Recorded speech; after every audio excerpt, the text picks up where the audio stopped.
Howdy all, and welcome to Fishweb's On the Water Review. Brought to you by Burt Lake Marina, serving northern Michigan with award-winning service since 1969. Lake Charlevoix South Arm is just over 8 miles long with a maximum depth of 40 feet. We begin our trip at the south end where the Jordan River empties into the lake in the city of East Jordan. On the west side of the Jordan River is Sportsman's Park Municipal Boat Launch. The facility has a single-lane concrete ramp with a loading dock and paved parking for 20 rigs. Across the street is a fishing pier on the river with restrooms, a picnic area, and an old steam locomotive on display.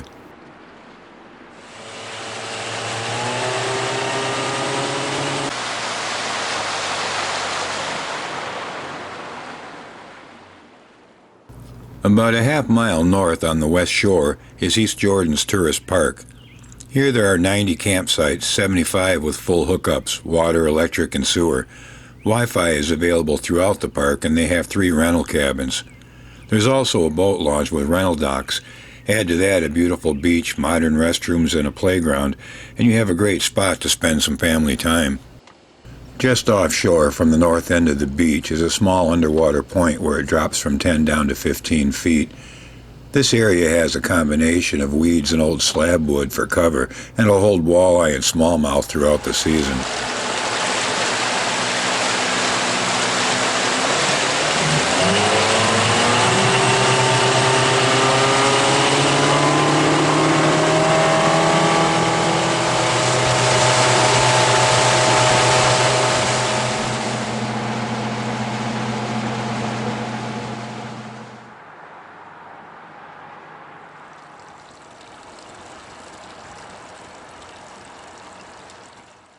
Two miles north, following the west shore, Monroe Creek meets the lake on Elm Point.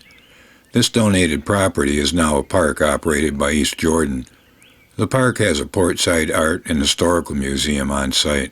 There's also a very nice beach with picnic tables and grills. Elm Point and the area north for about a mile form the widest shoreline flats on the west side. The abundant weed growth will draw in walleye and smallies in the spring throughout early summer. I find jigging a minnow works well during this time.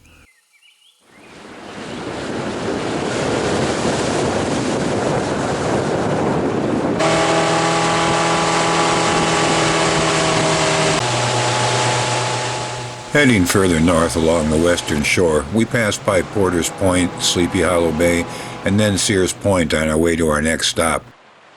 We've now reached the only island on Lake Charlevoix, Holy Island. Holy Island most likely got its name from its early ties to the Mormons, who built an altar on the island in the 1840s. Today, however, the shores are lined with vacation homes and docks. It was connected to the mainland in 1903 by a pony truss bridge. It's the only surviving example of this type of bridge built in Michigan. The waters around Holy Island hold a variety of game fish throughout the year, including some of the lake's best smallmouth. The rocky bottom surrounding the island is scattered with sandgrass and attracts walleye, especially the flats to the south and west side. Browns and catfish also frequent the deeper water on the east side of the island.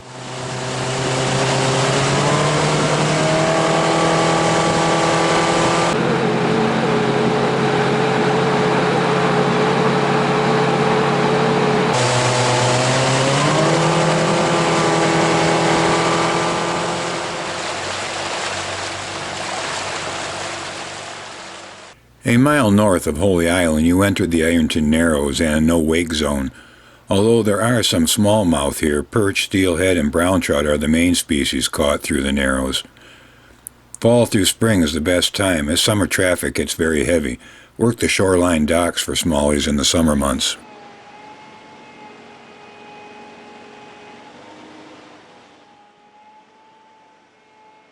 The next point of interest you come to is the Ironton Ferry. In 1878, the first wooden cable guided scow was built. Its limit was 1 wagon and its team of horses.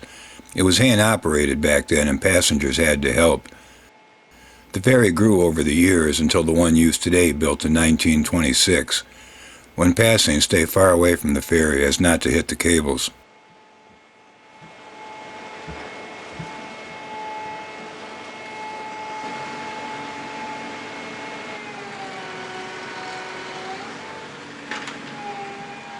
On the west side, next to the ferry dock, you can pull into the landing for dockside dining, and next door is the Ironton Cove Landings and Marina, where you can fuel up on the water. On the north side of the marina is the Ironton boat launch. Run by the DNR, it has a concrete ramp with 2 loading docks to handle 4 boats at a time. There's paved parking for 45 rigs, public toilet, and the water depth at the ramp is deep enough for any size boat to launch. We are now at the northern end of the south arm, and time to head back to tour the east side.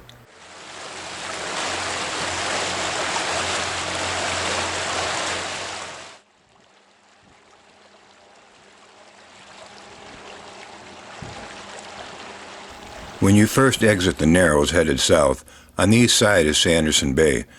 The stretch from the bay south about a half a mile past a small point is a prime area for ice fishing. Some nice pike and walleye can be pulled from here, and jig and shiners seem to work the best. Along this stretch, just north of the small point, is a very unusual landmark.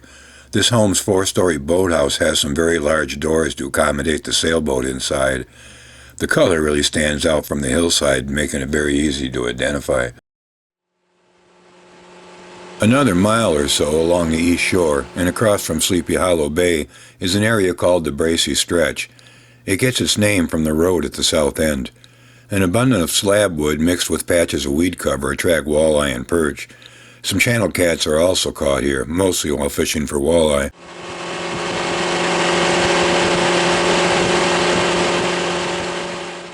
Another mile south along the east shore, you enter Ulstrom Bay. Ulstrom Creek enters the lake here through the Ulstrom Family Nature Preserve. This area has an irregular bottom with lots of slab wood and weed cover.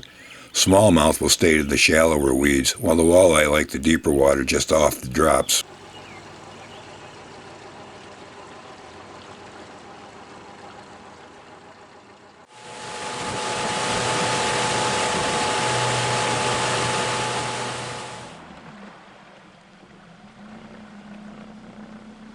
Further south along the east shore is Dutchman's Bay Boat Launch. Run by the Michigan DNR, this site has a concrete double ramp with loading dock, toilets, and paved parking for 35 rigs. This section of the South Arm, from Porter's Point to the west side and Dutchman's Bay on the east, is a very productive area for walleye, perch, and channel cats. I use a crawler harness with spinners and a bottom bouncer over the deep flats for walleye in the summer in this area.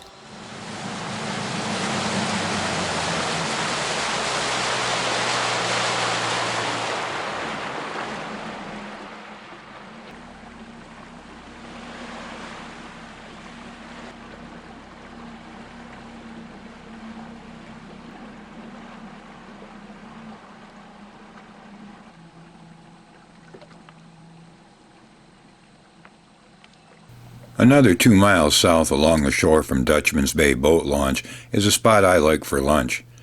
Known as Chemical Cove, you can get out of the wind and waves for a more relaxing setting. Never tried fishing in the cove, but from here south along the shore is a very good area to fish.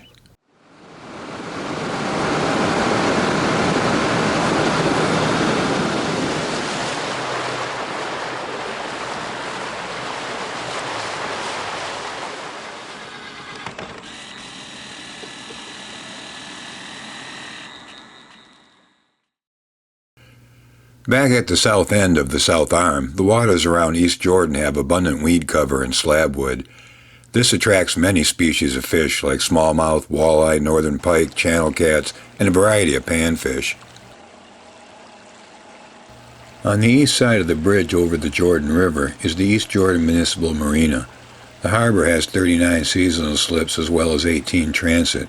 There are also shopping docks, fuel, ice, restrooms, and a pump-out station, not to mention a beautiful location.